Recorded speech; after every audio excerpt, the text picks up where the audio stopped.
Anong pangalan mo? Ha? Jonald. Ba't ka nakatali? May diferensya ka daw?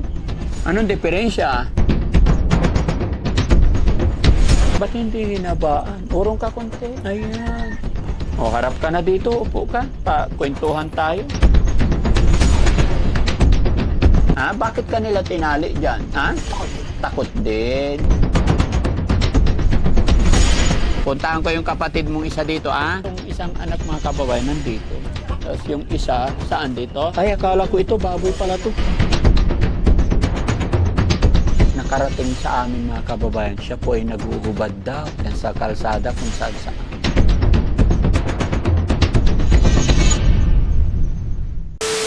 Paano nangyari kay, anong pangalan nito? Jonald po. Si Jonald. Paano nangyari at nagkaganyan siya? Sabi mo, nagtitinda rin ng buko dati. Nag-aral po yan dati. Tapos, nakasikam semester lang po siya sa college, yan sa Miriam. Ngayon, hindi na nagpumasok, pumunta ng bukuhan.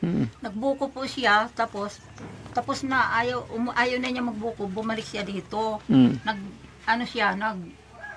Trabaho sa Ilocan, doon sa Divisoria. Anong trabaho niya? Saan? Sa yelo. Yelo. Opo, yung nagdi-deliver ng mga yelo. Ngayon, umuwi po dito, magdating ng mga 5 months yata, umuwi po dito. O saka naman pinababalik ng amo niya, nang bumalik po, ganyan na, tinawagan ako ng amo niya nga, si Junard, nakahubad. Tumitingin sa, doon sa building nga may tumatalong na babae. O kaya pinakuha sa akin doon. Takot po siya, may mga aspect na nakikita yung nasasalubong. Takot siya? Opo. Kaya nang tinanong ko minsan po, sabi niya, kasama daw niya yung natutulog daw siya sa may pumasok daw sa kanya ng mga lalaki doon sa yung van na ng yelo. May pinapaano yata, kinulong siya doon. Doon yata sila naggaganyan. Ito hindi gumagamit ng ganon. Ngayon, sabi ng... Ano yung gumaganyan? Nagmamariwana po. Doon sa Divisoria. Hindi yan nagsisigarilyo. Ngayon, masigarilyo yan. So, ibig sabihin na possible na naturuan siya doon? O, siguro po. Kaya, namin sa mental, dinala namin sa mental yan. Iyan, gumaling. Pinakuha sa akin doon. Inuwi ko po dito. Pagdating dito, mga 3 araw, ganyan na lang po. Sinira niya yung ilaw namin, mga TV, binasag-basag po niya, lahat ng gamit namin. Kahit yung mga bintana namin, siya yan na nagsira niya lahat. Kaya, Daddy Frankie, ay hindi ko na po alam ang gagawin ko. Buhay pa yung asawa ko noon. Naiwan sa akin yung 2 alaga ko. Dati naglalabandira lang ako dyan sa dito sa barangay po. Pero ngayon, hindi ko na kaya maglaba. Yung inaano ko na lang po, dinadalhan ako dito ng magtabas ng at least may pang araw-araw po kami. Minsan, wala eh. Kanina nga, ulam namin, bagoong. Ito, mapili. Minsan, hindi siya kumakain. Kulang na kulang talaga ako sa pinansyal. Siya naman, si Jackie Lo, anong nangyari sa kanya? Nangyari po sa kanya, nag-aaral po yan. Nandoon po ako sa, nagtrabaho po ako sa bahay. Nagkasambahay. Iyan, naiwan sa mister ko dito. Iyan, nag-aaral sila. 3rd year po, nag-aaral dyan sa Beleng. Pagdating daw dito, nakagano na yan. Hindi ko alam kung ano nangyari sa kanya. Kaya nang dumating po ako, pinauwi nila ako dito. Nang umuwi po ako, ganyan na yan. Umiiyak dyan sa, sabi ko, ano nangyari sa'yo? Sabi niya, chinichismis nila ako, ganito, ganyan. Siguro po, yung hindi siya kumakain. Pumapasok siya na hindi nagbabaon. Pumapasok na hindi kumakain. Kaya sabi na hindi marunong makipaghalubilo. Ganyan na po yan. Ilang taon na siyang ganyan po na may sakit? Yung, 17 years old niya. Ngayon, 36 na po. 19 years na siyang may sakit. Si Jonald, ilang taon na? 24 years old niya. Ngayon, 37 na niya, 38. 13 years na siya. Matagal na po. Pabalik-balik lang po kami sa hindi rin gumagaling dahil nagkukulang po ako sa pinansyal ng gamot. Hindi manigarilyo, hindi namin bigyan ng sigarilyo, nagwawala. Kaya nga nasira-sira ito. Kahit anong gawin ko dati. Ngayon, anak kong babae, yan ang umakyat dito. inaayos. Pag umulan niya yun, nababasa siya. Pinupunitan mga damit niyan. Tingnan yung mga damit niya, ganyan. Pinupunit niya yan. Minsan paggabi, naririnig nila, sumisigaw yan. Yan, naririnig. Alam na mga kapitbahay namin yan. Naiintindihan nila ako dahil wala rin ako magagawa. Dapat dinala na lang instead mo na lang sa mapagamutan na Kasi samantala. din, ayaw naman po nila tanggapin yan eh. Kasi wala daw magbabantay.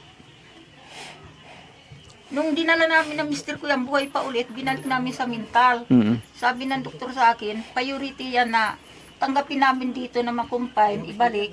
Pero, kailangan may magbabantay. Wala po magbabantay kahit sa Baguio, dinala namin yan. Kasama po pa yung mga DSWD. Wala rin. Kasi binibili ko dati yung gamot. Wala rin akong pinansyal na pambili ko ng gamot. Parehas niyang isa. Hindi ko alam kung saan ako kukuha ang pambili. May isa pa kayong anak. Hindi ito. Ay, ito. Kulang yung gamot na binigay sa kanya kasi wala na ubusan kami doon sa Binlok. Sa Binlok lang po yan.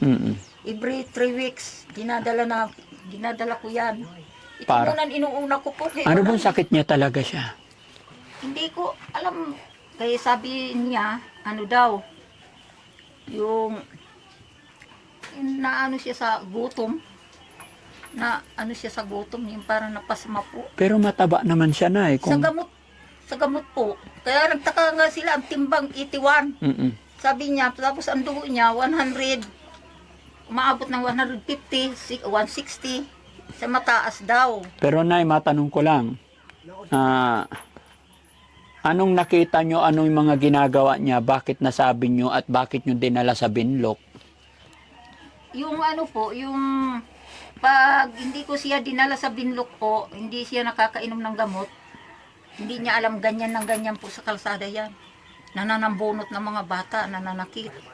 Tapos ang ginagawa po niyan, minsan niya, hinila ko sa buhok niyan, hinila-hila ako niyan, hindi ako binibitawan. Hanggang nagwawala yan pag hindi makainom ng gamot. Minsan hubot-hubad yan, nakaganon dyan sa kalsada. Naguhubad siya? Opo. As in, hubot-hubad? Opo. Anong ginagawa mo pag naguhubad sa kalsada? Dinadala ko po yan, kaya ang ginagawa ko po, may doon sa kwarto, may tali na ganito.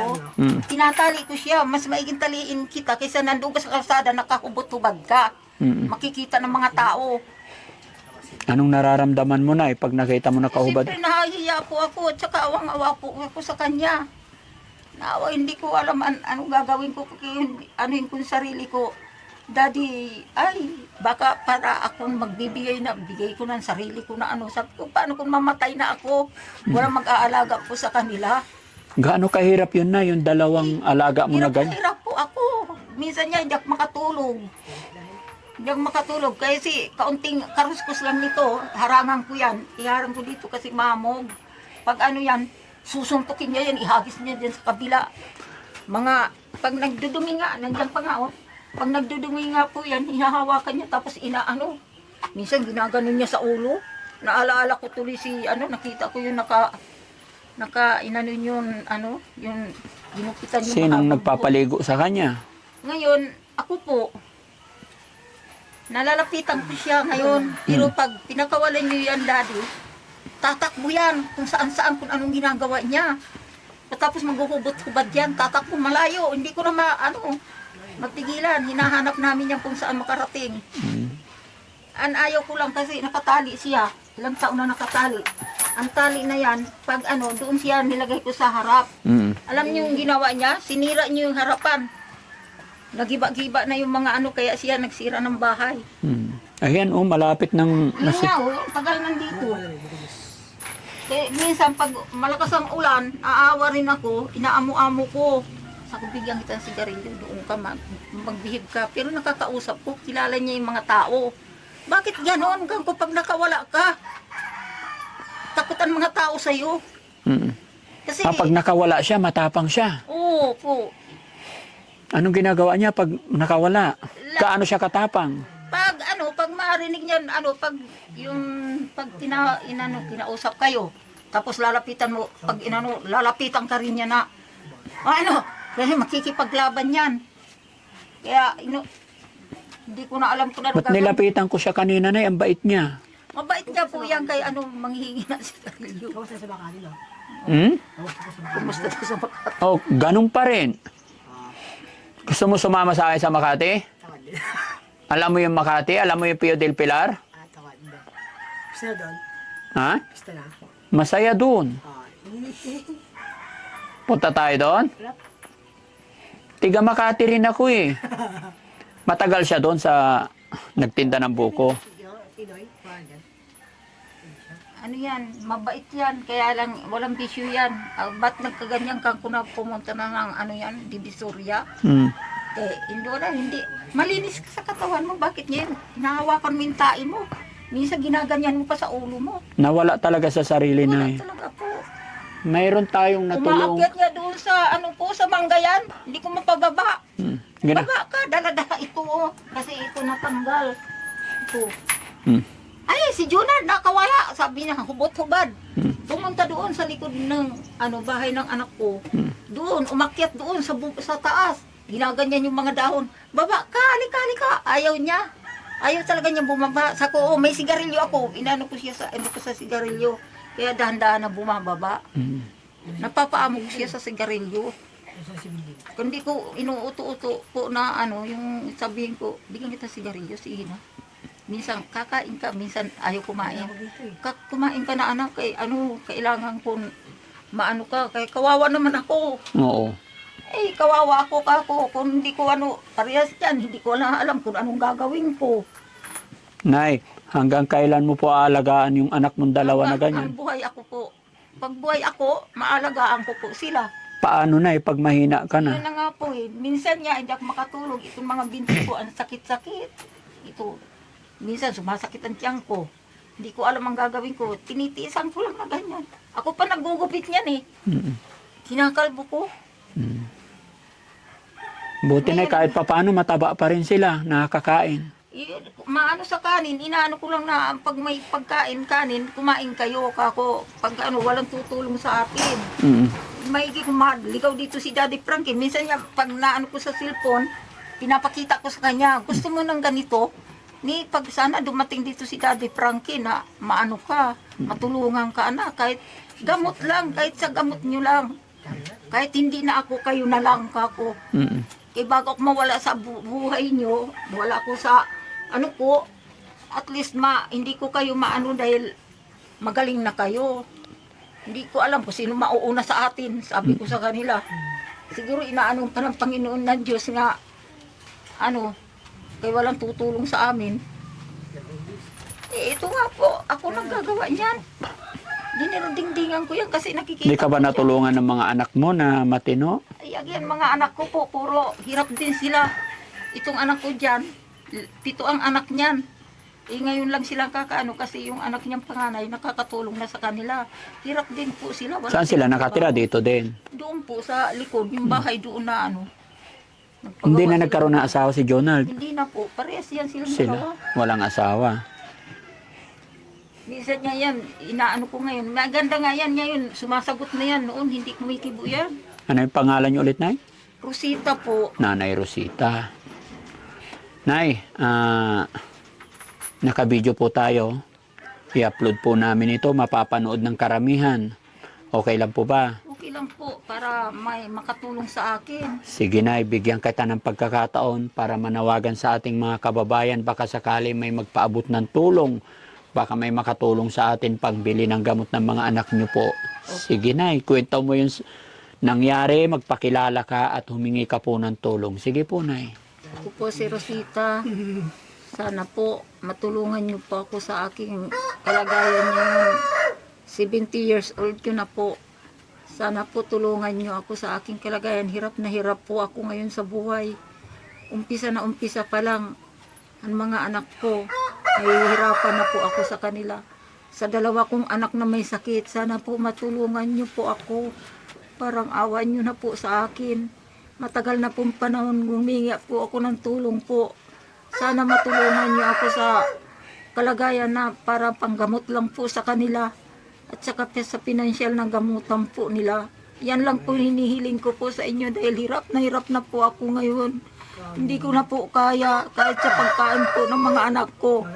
Hindi ko po nakakayanan na masuportahan po sila. Naglalabandira lang po ako noon. Pero ngayon hindi ko na po kaya. Wala, naghihintay lang po ako ng magbibigay po sa amin. Tulungan niyo po ako. Kahit lang mapagaling lang itong mga anak ko. Sana po, matulungan na sana niyo ako. Parang awa niyo na po. Sa ngayon, Nay, paano mo nabubuhay yung dalawa kung hindi ka na nakakapagtrabaho? Yung po sa mga yun pag may nagbigay po sa amin na yun napapakain ko po sila. Kinukuha po namin, inuutang namin yung pagkain ng bigas. Yung bigas po, yun ang inaano namin, bulanan po na bigas. O pag yung tinatrabaho ko po yung pagtatabas po ng yung sa sombrero, pinagtsatsagaan ko lang po kahit hindi ko na po kaya madaling araw po. Naggugupit na po ako sa 10 isang dosina. Pero hirap na po ako, kinakaya ko po para may makain lang ang aking mga anak. Saka may po sila sa gamot nila. So sa ngayon, may gamot na iniinom si Jonald. Wala po. Pero may resita kayo para sa kanya. Wala po kasi hindi ko po napapacheck up na dati yung umano sa kanya, yung haloperidol. Ilang beses nyo na siyang nadala sa pagamutan? Ang dami na po napadalhan namin dyan hanggang Marabilis po kami. Mm. Mintal, Marabilis, Baguio, dyan sa Dagupan. Mm. Narating na po namin yan, kaya lang gumagaling siya, mamaya-maya, na yung financial, yung gamot, naubusan, wala na po akong pambili ng gamot. Kaya ganyan, bumabalik naman po sa kanya. Pag hindi na siya nakainom, balik na sa dati. Opo. Parehas po sila. Parehas din. Opo, pag hindi nakainom ng gamot yan, Si ganyan Jackie na. Lo. Opo, si Jackie Lo. Pero ito nagkasakit sa sa drugs. Hindi ko nga po alam kung saan siya nagkasakit eh. Basta yan ang kinukwento po niya. Mm. Yeah. Pero sa pamilya nyo, Nay, sa lahi, wala ba yung ganon? Wala po sa amin. Palagay mo, ba't nagkaganon, Nay? Bakit 2 anak mo pa? Ang unang nagkasakit, yan. Tapos nag-aaral pa ito. Ganyan na yung pag-aaral niya. Mano na po yan. Lagi siyan kinakausap nito. Naawa na daw siya. Kaya tumigil po siya. Hmm? Sigarilyo. Ay, hindi ako nagsisigarilyo eh. Yung sigarilyo. Hmm? Yung sigarilyo. Bawal sa akin yung sigarilyo. Ha? Bakit? Nakakasira ng ulo ang sigarilyo eh. Kaya hindi ako nagsisigarilyo. Nagsisigarilyo ka ba? Oo. Bukod sa sigarilyo, ano pa? Ha? Kuko. Ha? Coke. Coke. Oo. Bawal din. Bawal din ang Coke. Bakit pag Coke na eh? Bawal daw sabi ng doktor po. Ninom. Ha? Ninom. Umiinom din to. Ano iniinom niya? May ininom. Anong iniinom ni Kuya? Hmm? Dati. Umiinom siya ng? Dati. Masayahin si Kuya Jonald ah. Hmm? Pag napapasama sila sa bad na barkada, tapos hindi nila nakayanan, loko-loko yung nagbigay sa kanila. Overdose, sobra. Sabi nila yung mga baka daw hindi nakayanan niya. Mm-mm. Pumunta sa ulo. Hindi niya nakayanan talaga yan. Tanggal ng yero, nalaglag. Yung kasandal po dyan. Mm. Inaakyat niya yan, kaya minsan ito, Paano siya makaakyat? Maiksi na po yan. Ginaganyan po yan. Ha? Ginaganyan niya, itataas. Kaya nga hiniktikan ko po dito para pag dito maluwang, gaganyan niya, aakyat dyan sa taas, gigibain niya yan. Huwag mo sisirain yung bahay mo, ha? Marami yan. Yan. Ha? Marami? Sino siya? Sino to? Rosita. Ano mo siya? Wala, di wala. Father ko. Hmm? Di wala. Hindi mo kilala? Sino nagpapakain sa'yo? Sino nagbibigay ng pagkain mo? Ha? Jonard? Ha? Jonard, sino nagbibigay ng pagkain mo? Wala. Wala? Nahanap ko. Ha? Nahanap ko. Hinahanap mo. Wala nagbibigay ng pagkain sa'yo dito? Si Rosita, hindi ka binibigyan? Binibigyan. Sino nanay mo? Hindi mo alam nanay mo. Ito nanay mo, si Nanay Rosita. Ayun ko, Ben. Oo, lapit ka. Tignan mo, kamukha mo si nanay. Ano sasabihin mo kay nanay? Merry Christmas, nanay. Ano? Merry Christmas. Merry Christmas daw, nanay. Anong gusto mong hilingin kay nanay? Wala, halik na. Oh, halikan mo nga si nanay. Kuha ko, Ito, sa... Love mo ba si nanay? Ha? Love mo si nanay? Mahal mo ba si nanay? Ano? Siyempre. Bless ka kay nanay. Very good. Si Jackie Lou, nag-bless ka kay nanay? Bless ka nga kay nanay? Jackie Lou, love mo si nanay? Oh, very good. Ginto ka. Sige nay ha, ano ta naman pinagdadaanan natin. Alam ko hindi po ibibigay ni Lord yan kung hindi natin kayan lagpasan, no? Pero hindi porkit nagkaroon tayo ng ganyan, hindi ibig sabihin ay hanggang dyan na lang ang buhay natin. Hindi po. Habang may buhay, may pag-asa, no? Laban lang po tayo. Ipag-pray mo lang, nay. Si God lang po makakasagot sa atin ang lahat. No po? Sige, nay, dahil nakarating kami dito, at ito mga kababayan, mga kabarangay, sana mapanood nyo po yung panawagan ni nanay. Ayon po sa kanya, sobrang pagod na raw po siya mga kababayan dahil napakahabang panahon na siya ay nag-aalaga sa 2 anak niya na may kapansanan. No? So, wag ka lang mawala ng pag-asa, nay. Malay natin, may makapanood ng videos natin at matulungan ka po. Basta wag lang mawala ng pag-asa, no? Nay, mayroon akong pera dito. Kamay nyo po, nay. 1, 2, 3, 4, 5, 6, 7, 8, 9, 10. Salamat po, Daddy Frankie. Makabili na ako ng gamot ng anak ko. Hindi ko nilalabas lang ang nasa loob ko po. Hirap na hirap na po ako. Ilabas mo, nay, kung ano yung nasa loob mo, ha? Minsan niya dito, masakit ng dibdib ko. Sabi sa mga anak ko, silip niyo ako, baka mamaya hindi na ako humihinga. Ay, wag mo isipin yun, nay. Matibay pa yan, ha? Malakas pa para sa mga anak mo. Kasi pag humina ka, nay, paano na yung mga anak mo? Yun ang iniisip ko po. Paano na si Jonard? Paano na si Jackie Lou? No? Sana po, tulungan niyo kaming gumaling po. Opo, nay, ha? Sige po. Pag-isipan natin maigi kasi kung sinabi mong pabalik-balik na doon, kailangan kasi pag pinalabas tayo, tuloy-tuloy ang gamutan. Kasi yung mga ganyang pasyente na nagkasakit po, diretso na po talaga ang maintenance, no? Opo. Sige na, huwag kang mawala ng pag-asa, babalik pa kami dito, ha? Opo. Masasabi ni nanay na nakatanggap ka ng blessing sa araw na to. Maraming salamat po sa bigay niyo. Makakabili na po ako ng gamot na wala pa sa anak ko. Pumunta ako ng bayan kanina kaya nagbakasakali lang ako makabili ako ng gamot. Wala po, sirado po ang munisipyo. Walang pasok sila. Kaya bumalik po ako dito, wala akong kapira-pira. Kaya nga sabi ng anak ko, Nanay, nasaan ka? Nandito pa ako. Nag-ano ako ng tricycle dahil wala ako nandito ako sa DSWD. Wala, sirado po sila eh. Kaya naghintay ako ng tricycle, pila. O wala akong pamasahe. Sabi ko sa anak ko, nandito ako. Nagugutom na ako. Kumain nga ng tinapay. Wala nga akong kapira-pira kahit 5 ako. Tinawagan ako ng anak ko. Nay, nandito si Daddy Frankie.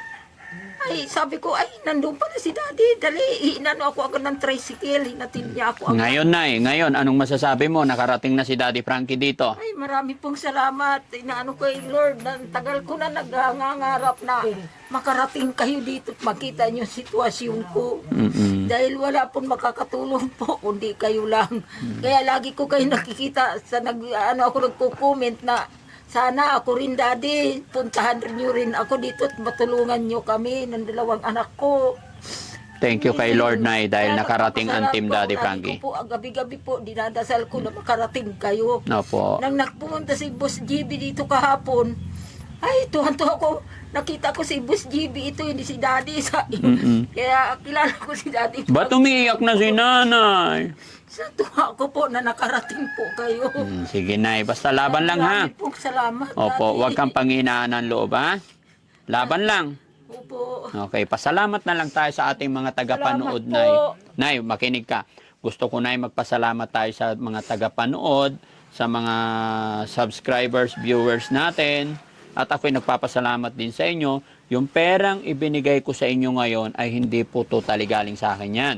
Yan po ay sinisweldo ko rin sa ating YouTube channel na ipinapamigay sa mga taong kagaya ninyo. Opo. Kaya kung may pasasalamatan kayo, una, Nay, si God. Pangalawa ako, dahil ako'y kasangkapan lang. Pero number 1 po si God. At isa pang pasalamatan natin ay ang mga sumusuporta sa Team Daddy Frankie. Yun nga Sige po. na, pasalamatan natin sila. Marami pong salamat sa pauna sa Panginoon. Nakarating si Daddy Frankie dito. Marami pong salamat sa mga followers at saka sa mga describe sa kanya. Yung nakakatulong po. Salamat po at nakarating dito si Daddy Frankie. Natulungan po ako at nabigyan ng biyaya.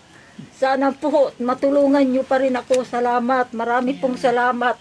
Yan. So, yan mga kababayan, mga kabarangay, maraming salamat. Pakishare po yung videos natin para sa ganon ay may mas makatulong pa kay nanay, kay Jackie Lo, and then kay Junard, no? So, thank you so much po. Bye-bye and God bless.